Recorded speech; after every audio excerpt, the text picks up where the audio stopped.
Sirius XM is scheduled to report fourth quarter and full year 2024 financial results before the markets open on January 30th, 2025. That has a lot of investors asking if they should buy this stock before the company reports earnings. I'll address that question and answer that question in this video. I'll look at the company's recent results and what investors should expect from SiriusXM in the upcoming earnings release. And then I'll look at some longer-term results, look at what Wall Street is expecting from this company over the next few years, and then look at the valuation on two different methods on the forward PE and looking at my discounted cash flow model for SiriusXM. And then I'll give you my answer on what I think about whether buy, hold, or sell this stock heading into the January 30th event. I want to thank The Motley Fool for sponsoring this video. Visit fool.com/Parkev for the 10 best stocks to buy now. All right, so the first thing that all investors should know about SiriusXM and its latest quarterly results, its third quarter 2024 results, which were released on October 31st, was the huge negative in the bottom line, $3 billion in net loss reported. But that looked a lot worse on the surface than is actually the case. So this was a non-cash impairment charge of approximately $3.4 billion. The non-cash charge does not impact the company's cash flow, ongoing operations, or liquidity. The EPS were negative $8.74 for the third quarter of 2024, but there were 82 cents in the third quarter of 2023. And this might be the first of more non-cash impairment charges that SiriusXM records. The company has a massive goodwill balance, and these are vulnerable to these kinds of write-downs when a company has a large goodwill balance, which if we get a chance to, I'll talk a little bit more about in this video here. So looking ahead, what investors should expect from Sirius in the fourth quarter, the total revenue, Sirius lowered the guidance for 2024 revenue, and so now investors should expect about $8.7 billion in revenue. And free cash flow remains the same. Adjusted EBITDA remains the same. They didn't downgrade that forecast. Free cash flow is expected to be around $1 billion. The analysts on Wall Street are forecasting a little bit above that, $1.02 billion is the analyst forecast on Wall Street for its full year guidance on cash flow. All right, looking more specifically, the 3 months that ended September 30th, SiriusXM generated $2.171 billion in revenue. That was down from $2.271 billion in revenue in the same quarter last year. For the 9 months ended September 30th, a similar story. Small declines in revenue to $6.5 billion, down from $6.7 billion during the same time last year. Now here's that restructuring charge I talked about in the beginning of the video, $3.4 billion in restructuring charges. These are impairments, and so they don't impact the company's cash flow. In fact, they positively impact the company's cash flow because it reduces the tax bill.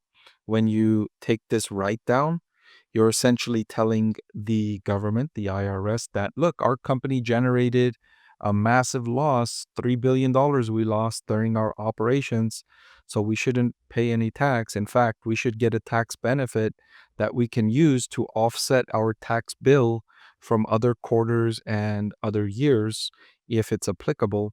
And so you can see that here, the income tax, instead of it being an expense, it was actually a benefit in the most recent quarter of $39 million instead of the same time, instead of last year where they had to pay $79 million in tax. So instead of $80 million in cash going out for taxes, it's probably going to be $39 million saved, or a benefit that they can use to offset a future tax payment. This is why companies like to do these impairment charges. It's the most common reason why companies like to do this. There's another reason too.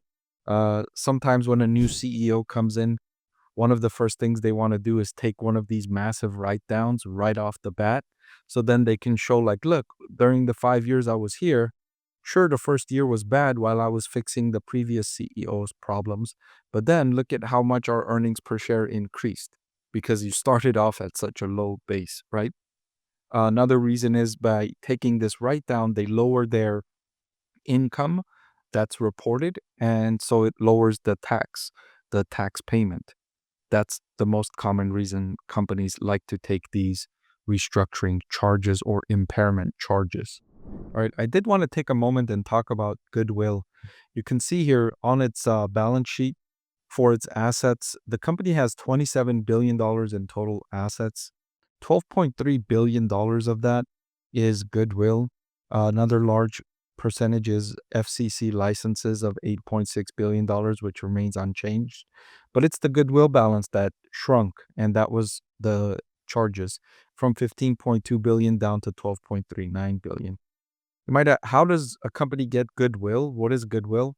Well, a lot of times when companies make acquisitions, this can arise because let's say you pay $10 billion for a company and the company only has maybe $2 billion in assets. And so how do you account for that? You're paying 10 billion for $2 billion worth of assets. How do you account for the rest? Because the balance sheets, they have to adjust. And so you record that as goodwill. We're paying for the company's brand name. We're paying for the company's customer loyalty, right? Those are intangible things that gets recorded in goodwill. And so that's how companies get goodwill. There's other ways, but that's the most common way goodwill arises. But goodwill is very oftentimes cut down. So companies will pay or they'll create this goodwill and then they'll take a write down, they'll take a haircut, and this goodwill gets adjusted lower. And one of the most common reasons I already highlighted why is because it lowers the tax bill. It also presents your company more accurately to investors.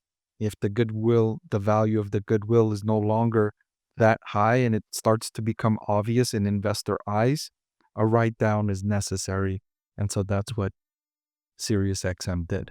Longer term, the company's revenue growth has almost vanished. It's actually turning around. $8.8 billion in revenue in trailing 12 months. That's down from the peaks around 2023. The cash flow from operations to sales are also trending lower at 18%, down from around 30%. And so you can understand why the valuation is at record lows. It's now trading at a forward price to earnings of 6.4. which is at roughly 1/4 the valuation of the average stock in the S&P 500. But when I did my discounted cash flow valuation of SiriusXM, I found the intrinsic value to be worth over $70 a share. So I do see an undervaluation in SiriusXM stock. Now, I will say I have this stock rated as a buy, but in terms of answering the question, should you buy this stock before January 30th? I don't know about that because around the earnings release, a company's stock price is more volatile. And so if you don't need to, or if I don't see a very obvious undervaluation, a gross undervaluation, I typically recommend to wait until after earnings to buy stock. That way, you don't get that extra volatility surrounding the earnings release. You don't need extra risk, right? Nobody wants extra risk in their life without the compensation for taking extra risk. Actually, take that back. Some people do love extra risk. That's why all those buildings in Las Vegas exist. So if you're looking for risk, by all means, go ahead, buy it before the earnings release.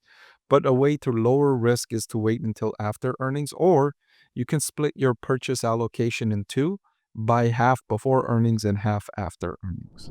Hey everyone, if you like watching my videos, then I've added a great complimentary product just for you. I've written a book that's available for sale now that highlights my 6-step investing framework. Even if you don't follow that investing framework, just reading it and knowing how I evaluate stocks will make it a lot more interesting and informative to watch my videos. I've added the link in the description below.